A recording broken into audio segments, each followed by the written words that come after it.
Hello बच्चों, स्वागत है आपका हमारे यूट्यूब चैनल एजुकेशन मित्रा पर। आज की इस वीडियो में हम बिहार के विकास की स्थिति के बारे में समझेंगे। अभी तक हम ये देखे हैं कि अगर हम भारत में आर्थिक विकास की बात करें तो बिहार की जो स्थिति है वो सबसे नीचे रहती है। तो ये बिहार के जो आर्थिक जो विकास है, ये पीछे रहने का क्या कारण है और ऐसे कौन से उपाय हैं जिससे हम बिहार की जो आर्थिक स्थिति है उसको सुधार सकते हैं। दूसरा, हम ये देखने का प्रयास करेंगे कि हाल के समय में बिहार का विकास किस तरीके से हुआ है। तो चलिए शुरू करते हैं। तो हमारा टॉपिक है क्या? बिहार के विकास की स्थिति।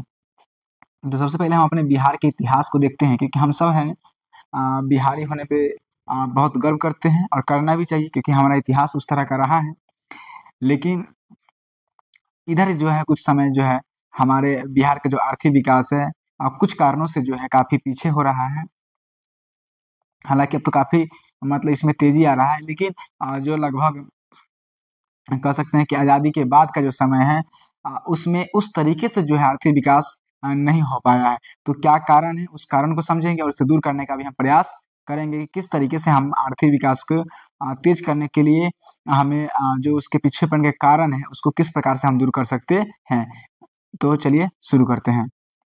सबसे पहले बिहार के थोड़ा इतिहास को जान लेते हैं। बिहार का इतिहास काफी गौरवशाली रहा है, हम सब जानते हैं। यही बिहार है जहाँ गौतम बुद्ध को ज्ञान प्राप्त हुआ था। महावीर ने शांति का संदेश यहीं दिया था। चंद्रगुप्त, अशोक, शेरशाह, गुरु गोविंद सिंह, बाबू बिरकुबर सिंह, देश रत्न डॉक्टर राजेंद्र प्रसाद का जन्म इसी बिहार में हुआ था। बिहार में ही महात्मा गांधी ने चंपारण आंदोलन का बिगुल फूंका था। बिहार में ही लोक नायक जयप्रकाश ने संपूर्ण क्रांति का नारा दिया था।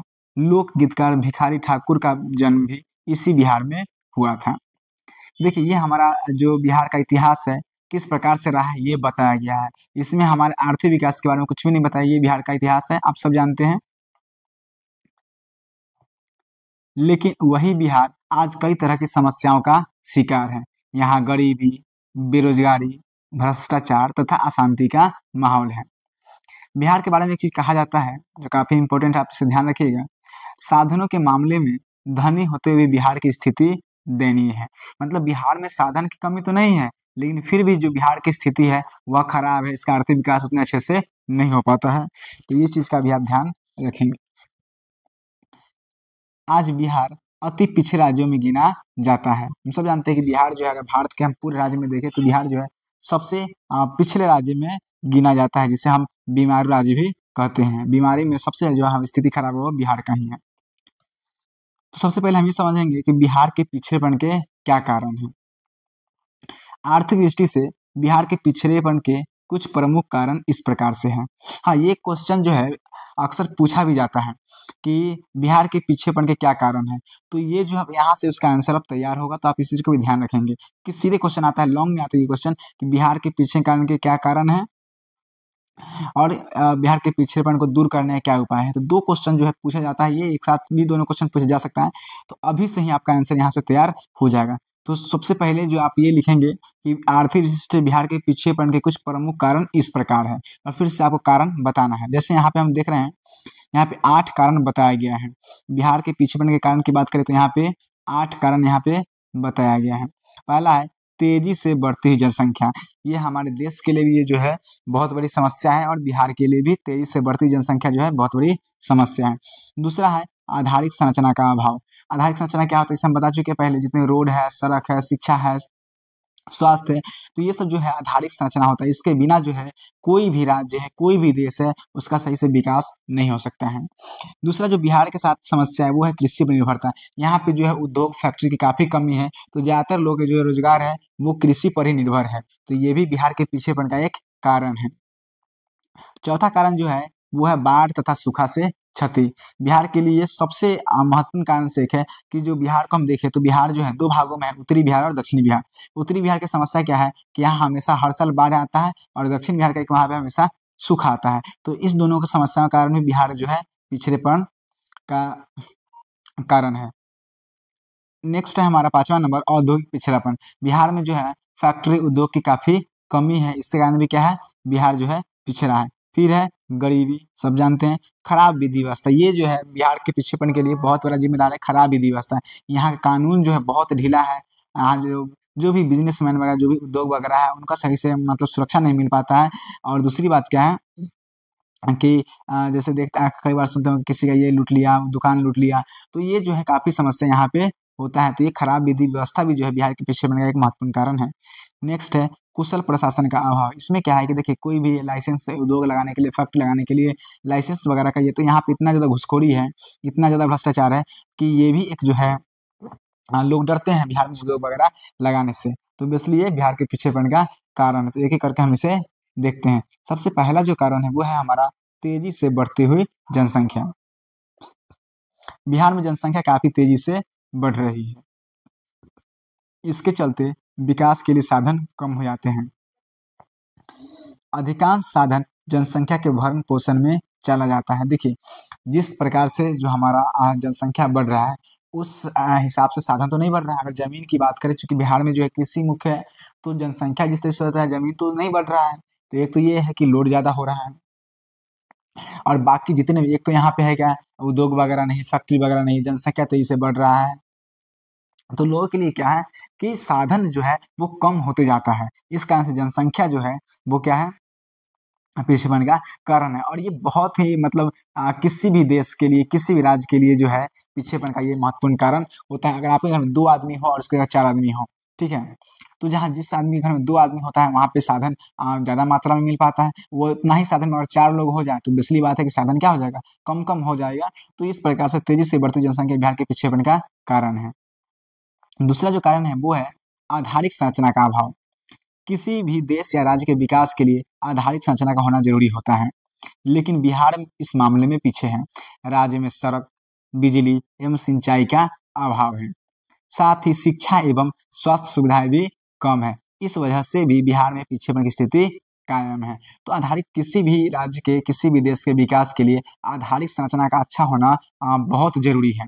आधारिक संरचना में आता क्या है? आधारिक संरचना में सड़क, बिजली, शिक्षा, स्वास्थ्य, सिंचाई, तो ये सब जो है, जो हमारा मूलभूत संरचना है, तो ये जब तक अच्छा नहीं होगा, बिजली ये जब तक अच्छा नहीं होगा, तब तक क्या है कि हमारे जो भी राज्य है उसका विकास नहीं। तो बिहार में इस चीज़ की कमी है।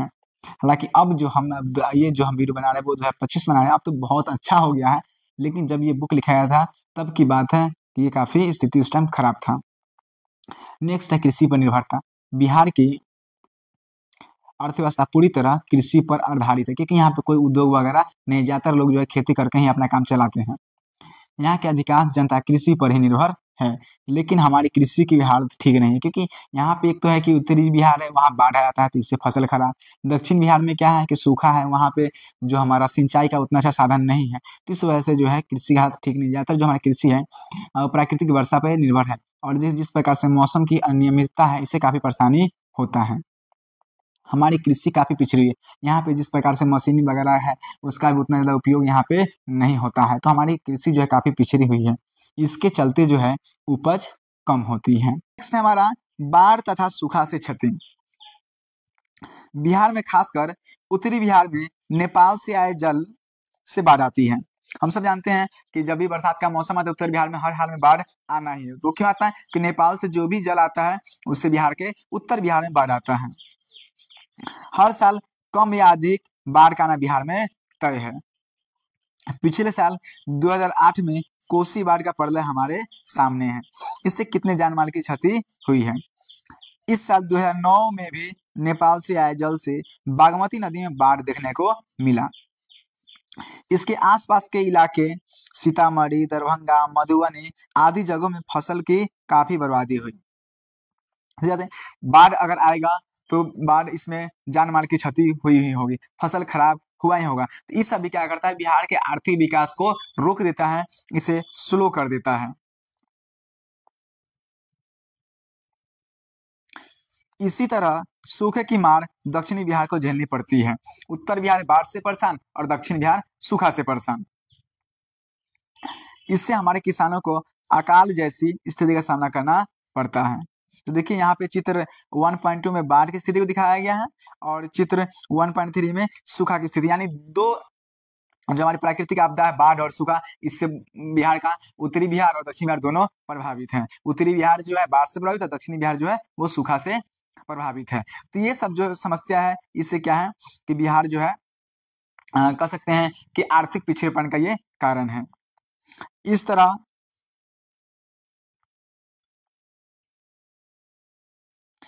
तरह अपना बिहार बाढ़ तथा सूखा दोनों की चपेट में एक साथ रहता है।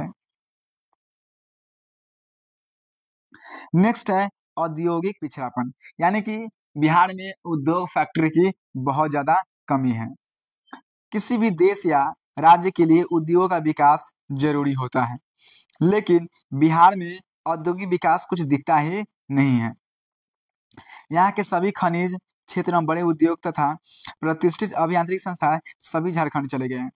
जब बिहार का बंटवारा हुआ तो जो भी खनिज वगैरह या फिर जो बड़े उद्योग थे वो सब के सब झारखंड में चले गए, और बिहार के पास सिर्फ क्या रह गया, जो समतल मैदान यानी जो कृषि था सिर्फ वही बिहार में रह गया है।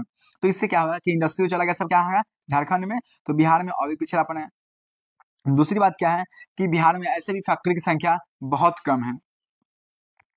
इस कारण बिहार में कार्यशील औद्योगिक इकाई की संख्या नगण्य ही रह गई है जब झारखंड में सारा चला गया। तो ये बिहार विभाजन की बात है।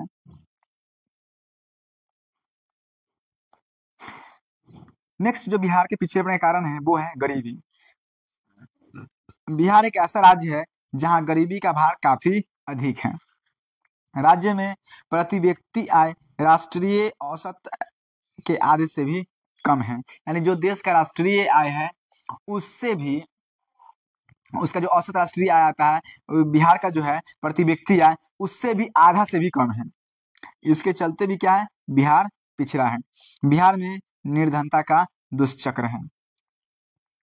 नेक्स्ट जो कारण बनता है वो है हमारा खराब विधि व्यवस्था। किसी भी देश या राज्य के लिए शांति तथा सुव्यवस्था जरूरी होती है, लेकिन बिहार में वर्षों तक कानून व्यवस्था कमजोर स्थिति में थी, जिसके चलते नागरिक शांतिपूर्वक उद्योग नहीं चला पा रहा था। इस तरह खराब विधि व्यवस्था भी बिहार के पीछेपन का एक महत्वपूर्ण कारण बन गया है। देखिए खराब विधि व्यवस्था जो है ये वास्तव में एक बहुत बड़ी समस्या है बिहार के लिए। जैसे सपोज कि कोई फैक्ट्री आता है बिहार में, अब यहाँ के लोग फैक्ट्री है इसको लूट ही लिया, ठीक है, तो ना यहाँ पे तो फिर फैक्ट्री कौन लेना चाहेगा। कई बार दुकान वगैरह उसका देखते हैं कि दिन के ही समय उसको लूट लिया जाता है।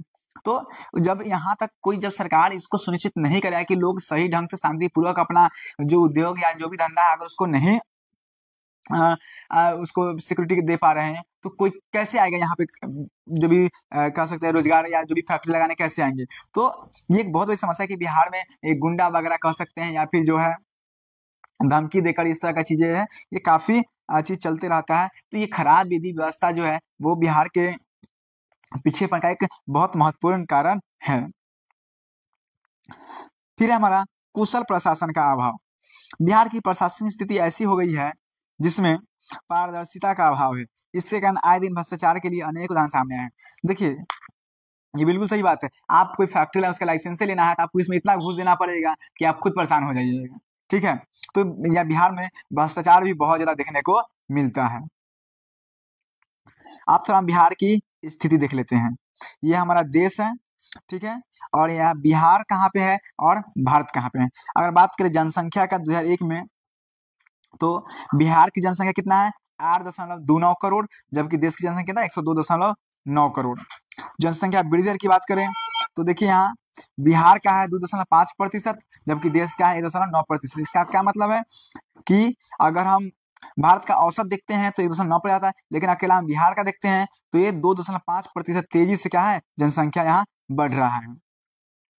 साक्षरता दर कुल देखते हैं, यानी यहाँ पढ़े लिखे लोग कितने हैं, तो देश का औसत जो आता है वो आता है हमारा 65.4%, जबकि बिहार का स्थिति 47.53% है, यानी कि यहाँ पे साक्षरता दर काफी कम है। साक्षरता पुरुष की बात करें, पढ़े लिखे पुरुष कितना है, तो देश का जो औसत आता है वो हमारा 75.8 आता है, बिहार का 60.3%, यानी ये भी कम है। उसको हम यहाँ कम कर दे रहे हैं, ये क्या कम है। साक्षरता स्त्री की बात करते हैं तो देश का औसत आता है 54.1%, जबकि बिहार का आता है 33.5%। ये भी क्या है देश के औसत से कम है। वार्षिक विकास दर की बात करें तो भारत का जो विकास दर है वो है 6%, जबकि बिहार का देख रहे हैं कितना कम है, मात्र 2.7% से क्या कर रहा है बिहार का विकास दर है। अब बात करते हैं कृषि विकास दर, तो भारत में है 2.7%, बिहार में ये भी कम है, मात्र 1.5% इसका कृषि विकास दर है। कृषि पर जनसंख्या की निर्भरता देखिए, भारत की औसत बात करें तो 60% जो जनसंख्या है वो कृषि पर निर्भर है, जबकि बिहार का क्या है 73% जो जनसंख्या है वो सिर्फ कृषि पर निर्भर है। अब बात करते हैं गरीबी रेखा के नीचे की जनसंख्या, यानी जो बीपीएल वाले लोग होते हैं, तो देश की बात करें तो इसमें औसत 26% है, जबकि ये जो है बिहार में 42.6%, आधे लोग क्या है गरीबी रेखा के नीचे आते हैं। प्रति व्यक्ति आय की बात करते हैं तो देश का प्रति व्यक्ति औसत आय है जो 13,026 रुपए, जबकि बिहार का जो प्रति व्यक्ति आय मात्र 3,948 रुपया आता है। तो ये तो बिहार की स्थिति हमारे देश के रिस्पेक्ट में होगी कि औसत से भी कम है।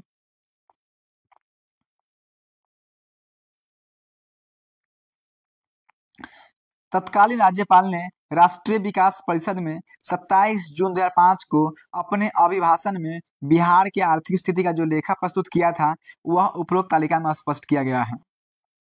यानी तुलना किए हैं कि देश के औसत से बिहार की स्थिति किस प्रकार से है। उपरोक्त तालिका से स्पष्ट है कि बिहार में आर्थिक विकास की गति काफी धीमी है, किंतु वर्तमान में केंद्रीय सांख्यिकी संगठन सीएसओ के आकलन में जहां घरेलू उत्पाद जीडीपी 2003-4 में नकारात्मक निगेटिव -5.15% था, वहीं 2004 से 5 से लेकर 2008 से 2009 के बीच सकारात्मक पॉजिटिव 11.03% हो गया, जो देश के सबसे तेजी से विकास कर रहे गुजरात से कुछ अंकों से दूसरे नंबर पर आ गया। देखिए यहाँ पे एक चीज बताया गया कि सीएसओ जो है केंद्रीय सांख्यिकी संगठन, ये एक कह सकते हैं कि आकलन किया था कि 2003 से 4 में अगर हम देखें बिहार की जीडीपी तो वो निगेटिव था -5.15, लेकिन वही 4 से 5 और 2008 से 9 लगभग ये 4-5 साल में देखिए तो इसका जो जीडीपी था वो सकारात्मक हो गया, और कितना सकारात्मक 11.03%, यानी ये काफी तेजी से 2004 के बाद ये काफी तेजी से आर्थिक विकास यहाँ पे हुआ है, और गुजरात के बाद ये सेकेंड नंबर पे आ गया है। यानी सबसे तेजी से विकास करने वाला गुजरात, और सेकेंड नंबर पे मात्र कुछ अंक से ये क्या हो गया दूसरे नंबर पे आ गया। इससे क्या पता चलता है, इससे पता चलता है कि बिहार अब जो है काफी तेजी से विकास कर रहा है। गुजरात का उपरोक्त अवधि में विकास दर 11.05% रहा, जबकि बिहार का 11.03% रहा। देख रहे हैं कितना नॉमिनल अंतर है, तो कह सकते हैं कि बिहार काफी तेजी से विकास कर रहा है। बिहार के विकास के इस गति को कुछ अर्थशास्त्री आश्चर्य का अर्थशास्त्र मिरेकल इकोनॉमिक्स भी कहते हैं। जिस प्रकार बिहार जो है तेजी से आर्थिक विकास की राह पर बढ़ा है, इससे कुछ अर्थशास्त्री जो है इसे आश्चर्य का अर्थशास्त्र मिरेकल इकोनॉमिक्स भी कहते हैं। अब हम बिहार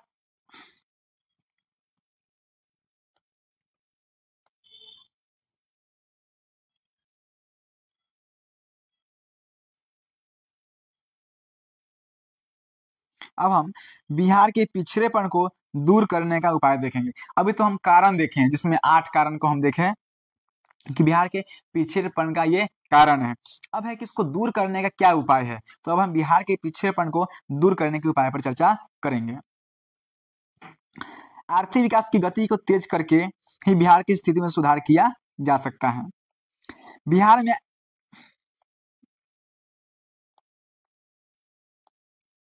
बिहार में आर्थिक विकास की गति को तेज करने के लिए बिहार के पिछड़ेपन को दूर करना काफी जरूरी है। सीधी बात है, बिहार को विकास करना तो उसके पिछड़ेपन को दूर करना पड़ेगा।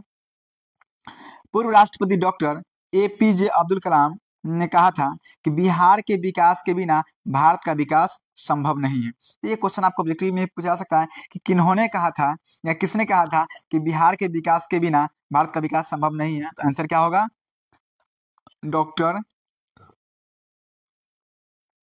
एपीजे अब्दुल कलाम। क्या बोले थे कि बिहार के विकास के बिना भारत का विकास संभव नहीं है। बिहार देश का एक बड़ा राज्य है, और इसके विकास की गति में तेजी आने से भारत का विकास भी संभव होगा। ये जो क्वेश्चन है, कई बार आपको ये क्वेश्चन आता है कि बिहार के पिछड़ेपन को दूर करने का क्या उपाय है। तो यहाँ से आप आंसर लिखना स्टार्ट कर सकते हैं कि बिहार में पिछड़ेपन को दूर करने के लिए निम्न उपाय किए जा सकते हैं। सबसे पहला है जनसंख्या पर नियंत्रण। राज्य में तेजी से बढ़ती हुई जनसंख्या पर रोक लगाया जाए। यानी जो जनसंख्या तेजी से बढ़ रहा है, सबसे पहले हमें क्या करना पड़ेगा, इस पर हमें रोक लगाना पड़ेगा। इसके लिए परिवार नियोजन कार्यक्रम को लागू किया जाए। हालांकि ये लागू भी है, बच्चे दो ही अच्छे करके इस तरह का नारा कि अब बच्चा को मतलब जो भी बिहार के लोग हैं उनको दो ही बच्चे मतलब को जन्म देने के लिए कहा जाता है, और इसको लेकर काफी जागरूक किया जाता है लोगों को। तो इस तरह से और भी कई उपाय हैं जिनसे हम क्या कर सकते हैं, जनसंख्या पर लोगों को जागरूक कर सरकार भी इसके लिए टीवी पे एडवर्टाइजमेंट वगैरह या फिर कुछ ऐसा नियम बनाकर इसको क्या कर सकते हैं, जनसंख्या पर नियंत्रण करने का प्रयास कर सकती है, और ये प्रयास चल भी रहा है। इसके लिए राज्य की जनता एवं खास करके महिलाओं में शिक्षा का प्रचार किया जाए। तो पहला है कि हम जनसंख्या पर क्या करेंगे, नियंत्रण लगाकर बिहार के जो पिछड़ेपन है उसको हम दूर कर सकते हैं। दूसरा कारण है कृषि का तेजी से विकास। बिहार में कृषि ही जीवन का आधार है, अतः कृषि में नए यंत्रों का प्रयोग किया जाए, उत्तम खाद उत्तम बीज का प्रयोग किया जाए ताकि उपज में वृद्धि लाई जा सके। इस तरह कृषि का तेजी से विकास कर बिहार का आर्थिक विकास किया जा सकता है। और कृषि में तेजी से विकास कैसे करेंगे, इसके लिए हमें उत्तम खाद उत्तम बीज और इसे एक उचित मूल्य पर लाया ताकि बिहार के जो भी किसान हैं उनको अफोर्ड कर सके। तो इस तरह से कर सकते हैं कि इस तरह से व्यवस्था कर हम जो बिहार के जो कृषि है उसका तेजी से विकास कर सकते हैं। साथ में जो भी मशीन वगैरह है तो ये भी जो है सरकार द्वारा सब्सिडाइज रेट पर अगर इसको प्रोवाइड कराया जाए तो इससे भी क्या होगा, कृषि का तेजी से विकास होगा। हालांकि ये चीज हो रहा है लेकिन ये काफी स्लो रेट से हो रहा है। नेक्स्ट है बाढ़ पर नियंत्रण। बिहार के विकास में बाढ़ एक बहुत बड़ा बाधक है। फसल का बहुत बड़ा भाग बाढ़ के चलते बर्बाद हो जाता है, जान माल की भी काफी क्षति होती है। उत्तरी बिहार की अधिकांश नदियां हिमालय से निकलती है, इसलिए नेपाल सरकार के सहयोग से बाढ़ नियंत्रण को सफल बनाया जा सकता है। ठीक है, सही बात है कि जो भी बाढ़ आने के कारण है उसको हम नेपाल सरकार के सहयोग से क्या कर सकते हैं, बाढ़ पर जो बाढ़ है उसके लिए जो नदियां वगैरह है उस पर हम पुल वगैरह बनाकर जहाँ तक हो सके उसको कंट्रोल करने का प्रयास कर सकते हैं, और इससे बाढ़ से हम बिहार को बचा सकते हैं। दुर्भाग्य से बिहार का दूसरा भाग जो कि हमारा दक्षिणी बिहार है, सूखे की चपेट में रहता है, अतः सिंचाई की पर्याप्त सुविधा को उपलब्ध कर इस दुखद स्थिति से छुटकारा पाया जा सकता है। जो दक्षिणी बिहार है, चूंकि वहाँ पे ज्यादातर सूखा आता है, तो इसके लिए हम क्या कर सकते हैं कि वहाँ पर सिंचाई का जो साधन है, बोरिंग वगैरह जो है उसको उपलब्ध अगर करा देते हैं तो वो इस उससे क्या होगा, सूखे की जो समस्या है वो वहाँ पे खत्म हो जाएगा। नेक्स्ट है आधारिक संरचना का विकास। बिहार में बिजली की काफी कमी है, अतः बिजली का उत्पादन बढ़ाया जाए, सड़क व्यवस्था में सुधार लाया जाए, शिक्षा एवं स्वास्थ्य सुविधाओं में सुधार लाया जाए, जिससे विकास की प्रक्रिया और अधिक आगे बढ़ सके। ये सब हमारा आधारित संरचना का आता है, बिजली हो गया, सड़क हो गया, शिक्षा हो गया, स्वास्थ्य हो गया, ये सब क्या है, आधारित संरचना है, और इसके विकास के बिना बिहार का आर्थिक विकास संभव नहीं है। तो इन सब जो है इसको अच्छा लाया जाए, इन सुविधाओं में सुधार लाया जाए। फिर हमारा उद्योगों का विकास। बिहार से झारखंड के अलग होने से यह राज्य लगभग उद्योग विहीन हो गया था। मुख्यतः चीनी मिलें बिहार के हिस्से में रह गई थी, जो अधिकतर बंद पड़ी थी। लेकिन विगत कुछ वर्षों से देश के विभिन्न भागों से तथा विदेशों से पूंजी निवेश लाने के अनवरत प्रयास किए जा रहे हैं, ताकि वर्तमान में जर्जर अवस्था को कि उद्योग का पुनर्विकास किया जा सके। देखिए, उद्योग का विकास होगा तो यहाँ के लोगों को रोजगार मिलेगा, यहाँ के लोग धन अर्जित करेंगे, लोग जैसे ही धन अर्जित करेंगे यहाँ का लाइफ स्टाइल काफी अच्छा हो जाएगा, तो इससे बिहार का आर्थिक विकास भी क्या हो जाएगा, बढ़ेगा, लोगों के प्रति व्यक्ति आय बढ़ेगा। तो इसके लिए जो है उद्योग का विकास होना काफी जरूरी है। झारखंड जैसे ही अलग, मतलब जितना भी उद्योग वगैरह था वो झारखंड में चला गया है। ठीक है, जो बिहार में भी जो रह गया था मुख्यतः चीनी मिल, वो भी अधिकतर बंद ही था।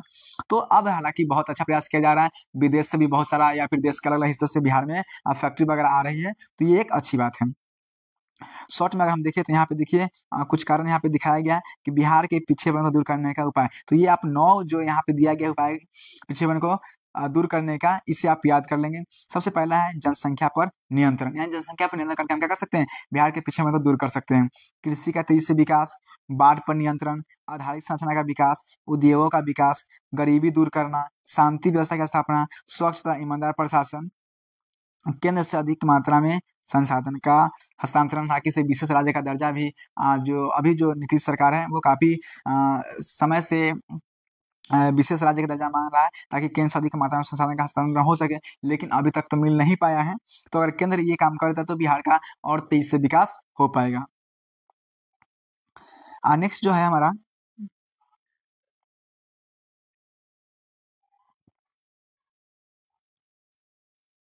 वो है गरीबी दूर करना।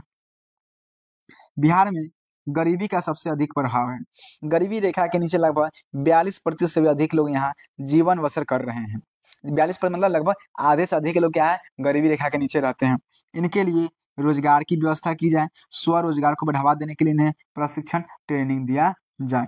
तो इस तरह से हम क्या कर सकते हैं, गरीबी दूर कर सकते हैं। इसके सबसे पहले क्या है, रोजगार की व्यवस्था किया जाए, और स्वरोजगार, जैसे कि बहुत सा ऐसा काम है जो लोग छोटे स्तर पे करते हैं, तो इनके लिए इन्हें ट्रेनिंग वगैरह उस तरह से स्किल बनाया जाए ताकि वो खुद अपना काम कर सकें। शांति व्यवस्था की स्थापना, सातवां जो है हमारा बिहार के पीछे दूर करने का उपाय, वो है हमारा शांति व्यवस्था की स्थापना।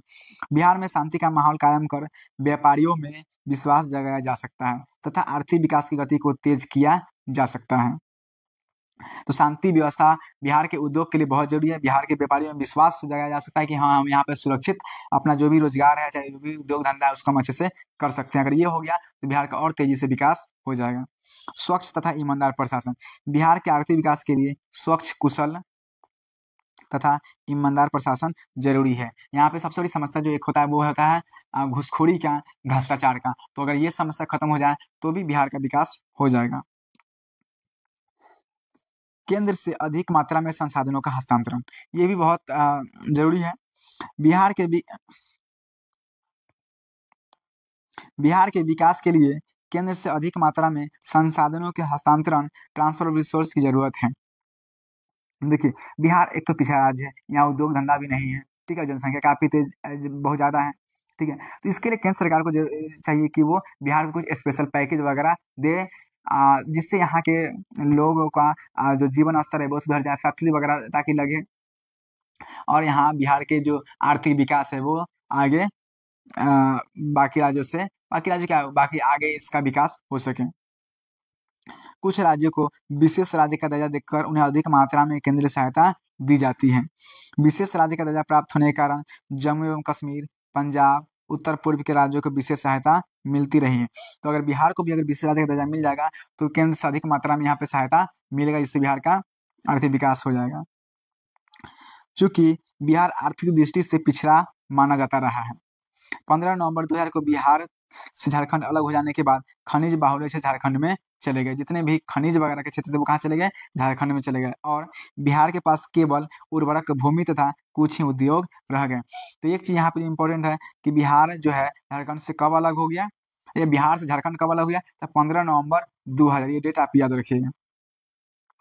बिहार की अत्यधिक जनसंख्या की कृषि पर निर्भरता, सिंचाई की सुविधा का अभाव, जनसंख्या में तेजी से वृद्धि तथा गरीबी जैसी अनेक समस्याएं यहाँ उपस्थित है। अक्सर बिहार का उत्तरी भाग बाढ़ से तबाह रहता है, दक्षिणी भाग सूखा से ग्रस्त रहता है। पिछले साल 2008 में कोसी की भयंकर बाढ़ का प्रकोप झेलना पड़ा है। ऐसी परिस्थिति में सड़क, बिजली, नहर, स्वास्थ्य के साधन इत्यादि के विकास के लिए अधिक धन की जरूरत है। अपने आंतरिक संसाधनों से इसकी पूर्ति नहीं की जा सकती है। इसलिए इन दिनों बिहार को विशेष राज्य दर्जा देने की मांग जोरों से की जा रही है। इस संदर्भ में राजनीतिक प्रयास काफ़ी किए जा रहे हैं। विशेष राज्य का दर्जा मिलने से राज्य को केंद्र के द्वारा विकास के मद में अधिक सहायता तथा करों से रियायत मिलने लगेगी, जिससे बिहार के विकास में गति आने की संभावना है। लेकिन बिहार को विशेष राज्य का दर्जा देने में केंद्र सरकार के समक्ष अनेक व्यवहारिक तथा प्रशासनिक समस्याएं आ रही है। देखिए, तो ये शॉर्ट में बताया गया है कि जब से बिहार जो है झारखंड से अलग हुआ है, जो डेट है 15 नवंबर 2000 को, जो भी खनिज के क्षेत्र थे वो झारखंड में चले गए हैं, और बिहार के पास जो सिर्फ रह गया वो बन गया खेती करने योग्य भूमि ही रह गया, जो उद्योग था वो भी उतना अच्छा नहीं रहा। समस्या जैसे यहाँ पे है जनसंख्या का बहुत ज़्यादा होना, कृषि पर बहुत ज़्यादा निर्भरता है, सिंचाई की सुविधा उतना अच्छा नहीं है, जनसंख्या तो बताएँ कि बहुत गरीबी है, तो ये सब समस्याएँ हैं। उसके साथ-साथ बिहार में जो उत्तरी भाग है, वो बाढ़ से हमेशा ग्रसित रहता है, दक्षिणी भाग है, वो क्या रहता है, सूखा से ग्रसित रहता है। 2008 में भी क्या आया, बाढ़ वगैरह आया था। दूसरी बात की जो भी आधारिक संरचना है, जैसे कि सड़क, बिजली, नहर, ये सब भी क्या है, कम है। तो इन सब चीज़ के लिए चाहिए कि सरकार को, जो भी केंद्र सरकार है, वो बिहार को कुछ स्पेशल पैकेज या फिर विशेष राज्य का दर्जा देकर जो बिहार की जो आर्थिक विकास है, उसकी गति को थोड़ा-सा उसमें तेज़ी लाने का प्रयास करना चाहिए। हालाँकि जो भी हमारा अभी वर्तमान सरकार है वो काफ़ी प्रयास कर रहा है, लेकिन केंद्र सरकार के पास भी कुछ जो है समस्या है, जिस कारण से बिहार को विशेष राज्य का दर्जा नहीं मिल पा रहा है। तो भले ही विशेष राज्य का दर्जा ना मिले, लेकिन विशेष पैकेज बिहार को मिलना चाहिए, ताकि बिहार भी बाकी राज्य की तरह उस पंक्ति में खड़ा हो सके।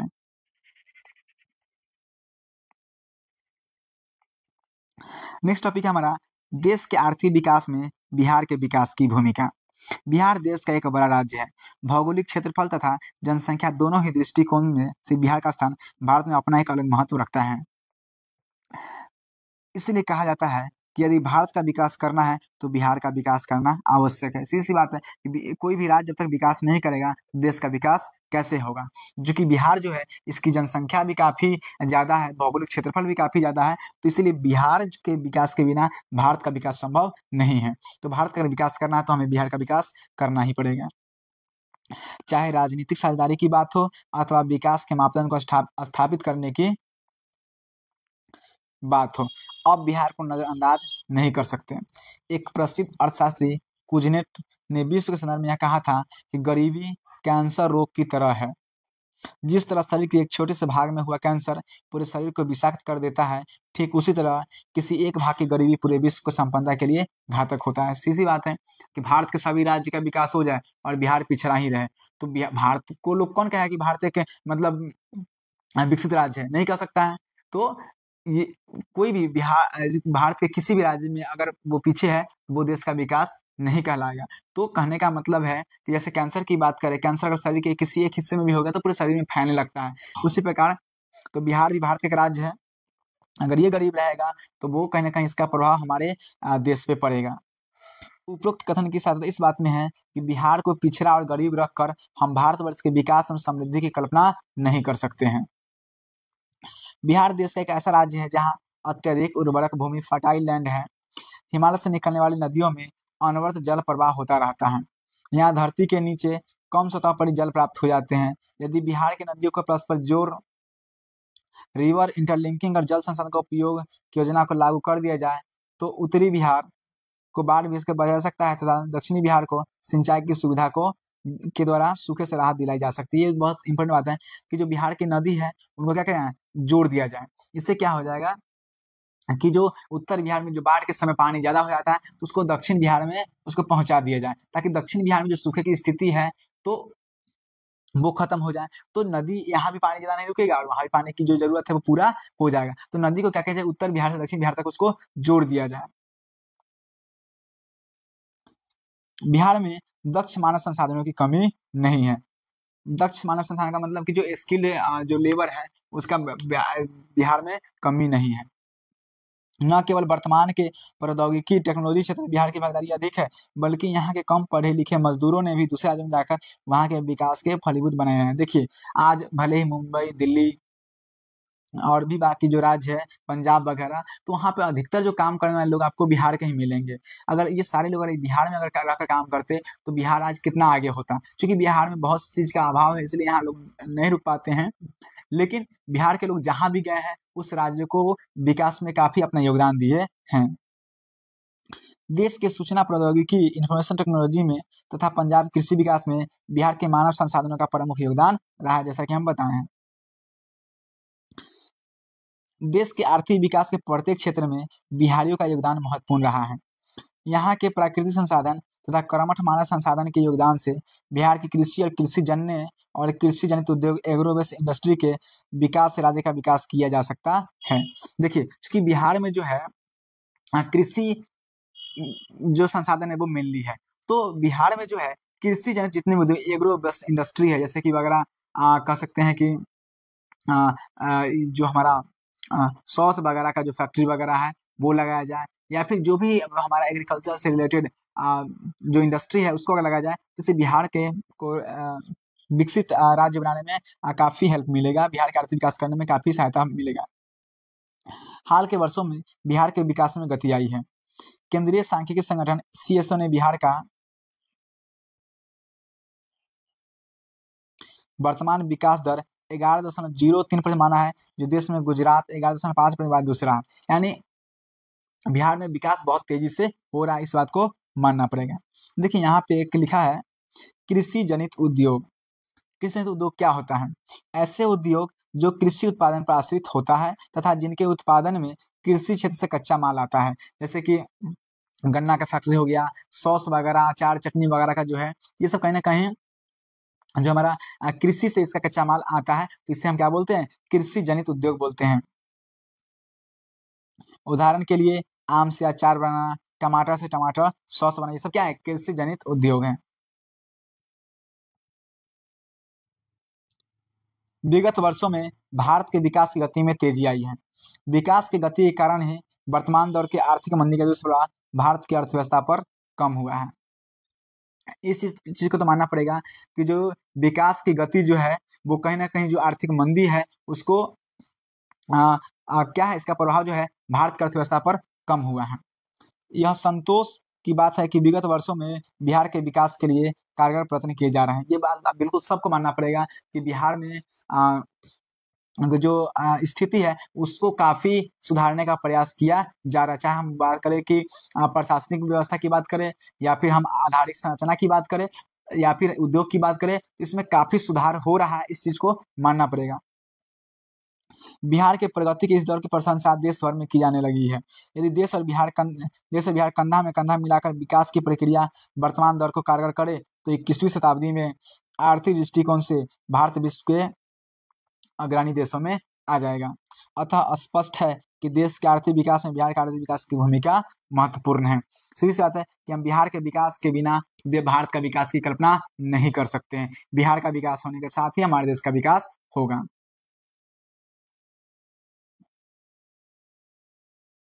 नेक्स्ट जो टॉपिक है वो हमारा है मूलभूत आवश्यकता एवं विकास का संबंध। देश के नागरिकों के रहने के लिए मकान, खाने के लिए रोटी तथा शरीर ढकने के लिए कपड़ा उनकी न्यूनतम मूलभूत आवश्यकता है। कहा जाता है मूलभूत आवश्यकता क्या हमारा? मकान, रोटी और कपड़ा। ये हमारी क्या है? न्यूनतम मूलभूत आवश्यकताएँ हैं। तो इधर लिख देते हैं रोटी, कपड़ा और मकान। ये क्या हमारा? मूलभूत आवश्यकताएँ हैं। यानी इनके बिना हमारा काम नहीं चल सकता है। हर समय सत्ता के गलियारों में रोटी, कपड़ा और मकान के नारा जोरों से बुलंद किया जाता है, ताकि देश के विकास द्वारा लोगों की न्यूनतम आवश्यकता को पूरा किया जा सके। देश के गरीब लोगों की आकांक्षा इन न्यूनतम मूलभूत आवश्यकताओं को पूर्ति करना रहता है। यद्यपि स्वतंत्रता प्राप्ति के बाद विगत 60 से अधिक वर्षों में देश के विकास के बहुत सारे कार्यक्रम चलाए गए हैं। सही बात है। देश की बढ़ती हुई जनसंख्या विकास के मार्ग में एक बहुत बड़ी बाधा है। अतः विकास की दर बढ़ने के बावजूद भी गरीबी का उन्मूलन नहीं हो पाया है। इसके कारण गरीबी रेखा पॉवर्टी लाइन के नीचे रहने लोगों की संख्या में अपेक्षित कमी नहीं आई है। अब हमें यहाँ एक चीज़ समझना है कि गरीबी रेखा पॉवर्टी लाइन क्या होता है। गरीबी को निर्धारित करने के लिए योजना आयोग द्वारा सीमांकन एक बॉर्डर लाइन खींचा गया है। गरीबी रेखा कैलोरी मापदंड पर आधारित है। ग्रामीण क्षेत्रों में 2400 कैलोरी तथा शहरी क्षेत्रों में 2100 कैलोरी की प्रति व्यक्ति प्रति निर्धारित किया गया है। देखिए, अगर गाँव के लोग 2400 कैलोरी की अगर ऊर्जा प्राप्त करते हैं, ठीक है? यानी खाना अगर खाते हैं तो वो मानेंगे कि गरीबी रेखा से ऊपर है, और शहरी क्षेत्रों में 2100 कैलोरी अगर प्रतिदिन व्यक्ति अगर है, उतना अगर उनको भोजन मिल रहा है, तो हम समझेंगे क्या चीज़ कि वो गरीबी रेखा से ऊपर है। अर्थशास्त्र में गरीबी की माप की काल्पनिक रेखा है। इस रेखा से नीचे लोगों को गरीबी रेखा के नीचे यानी कि बीपीएल माना जाता है। इस संक्षेप में बीपीएल भी कहा जाता है। यानी अगर गाँव के लोगों को 2400 कैलोरी से अगर कम मिल रहा है, तो वो बीपीएल माने जाएँगे, यानी बिलो पॉवर्टी लाइन का है। और शहरी क्षेत्रों में कई सौ कैलोरी से अगर कम मिल रहा है तो उसे हम क्या मानेंगे, बीपीएल मानेंगे। तो ये एक योजना आयोग के द्वारा ये चीज बनाया गया है। अब यहाँ हम चीज देंगे नरेगा। ये नरेगा क्या है? नरेगा ग्रामीण रोजगार देने की यह एक राष्ट्रीय योजना है। आप जिसे मनरेगा भी कहते हैं। इसके अंतर्गत ग्रामीण मजदूरों को साल में कम से कम 100 दिनों के लिए रोजगार देने की व्यवस्था है। इसके लिए न्यूनतम मजदूरी निर्धारित है। मनरेगा आप सब लोगों ने सुना होगा कि गांव के लोग जो है नहर वगैरह, सड़क वगैरह में काम करते हैं। इसमें क्या है कि कम से कम उन लोगों को 100 दिनों के लिए रोजगार सुनिश्चित करवाया जाए, और इसके लिए जो न्यूनतम 250 या 220 या 30 रुपया ऐसा करके हैं, तो वो मजदूरी उनका निर्धारित है। समुचित न्यायपूर्ण सार्वजनिक वितरण प्रणाली, पब्लिक डिस्ट्रीब्यूशन सिस्टम, पीडीएस जिसको बोलते हैं, जैसे जो हमारा राशन जहाँ से लाते हैं डीलर वगैरह यहाँ से लोगों को खाने के लिए रोटी उपलब्ध हो सकता है। देश में रोजगार के दौरान नागरिकों की आय में वृद्धि की जा सकती है, जिससे उन्हें कपड़ा और मकान उपलब्ध होगा। देश के ग्रामीण क्षेत्रों के गरीब मजदूरों के लिए राष्ट्रव्यापी रोजगार देने की योजना बनाई गई है। यह योजना स्कीम राष्ट्रीय ग्रामीण रोजगार गारंटी अधिनियम, national rural employment guarantee act, तो खैर इसमें महात्मा गांधी भी जुड़ा हुआ है, तो मनरेगा कहलाता है, के तहत शुरू की गई है। इसे संक्षेप में नरेगा कहा जाता है। ग्रामीण रोजगार देने की इस स्कीम को विश्व का सबसे बड़ा रोजगार योजना माना जाता है। ये क्यों है? तो ये जो है देश के जितने भी ग्रामीण क्षेत्र गरीब मजदूर है, उनके लिए रोजगार देने के लिए नरेगा की व्यवस्था की गई है। विकास की अवधारणा से हमारा मतलब देश के सभी क्षेत्रों और सभी वर्गों के विकास से है। जब हम विकास की बात करेंगे तो हम विकास सिर्फ एक राज्य की बात नहीं करेंगे, हम भारत के सभी राज्य के, सभी वर्ग के, सभी जात के, सभी लिंग के विकास की बात हम करते हैं। सभी क्षेत्रों से हमारा मतलब है कृषि में विकास, उद्योग में विकास, व्यवसाय आदि से है, तथा सभी वर्गों के विकास से हमारा मतलब है निष्पक्ष रूप से बिना भेदभाव किए हुए संपूर्ण समाज के विकास से है। ये नहीं कि समाज के बस किसी एक वर्ग का विकास हो। जब भी हम विकास के अवधारणा की बात करते हैं तो हमारे देश में सभी वर्ग और सभी क्षेत्र के विकास से होता है। इन दिनों सभी वर्गों के समय विकास की अवधारणा महत्वपूर्ण हो गई है, जिससे हम आर्थिक शब्दावली में इंक्लूसिव ग्रोथ यानी कि समावेशी विकास कहते हैं। इस प्रकार के विकास के द्वारा हमारा प्रयास लोगों की मूलभूत आवश्यकताओं की पूर्ति कराना होता है, यानी लोगों की जो भी आवश्यकता है वो उससे पूरा हो जाए। तो इस प्रकार जो है हमारा क्लास 10th का अर्थशास्त्र का चैप्टर नंबर 1 जिसका नाम है अर्थव्यवस्था एवं इसके विकास का इतिहास कंप्लीट हुआ। अगर आपको ये जो हमारा मेरे द्वारा पढ़ाया गया ये चैप्टर है, आपको अगर किसी प्रकार से मदद करता है तो आप इस वीडियो को और ये जो यूट्यूब चैनल है वो अपने दोस्तों से शेयर करेंगे, और उसको सब्सक्राइब कर हमारा जो मोटिवेशन है उसको बढ़ाने का प्रयास करेंगे, ताकि हम और भी ऐसे ही वीडियो आपके लाते रहेंगे और बहुत अच्छे ढंग से आपको समझाने का प्रयास करेंगे। वीडियो देखने के धन्यवाद। जय हिंद।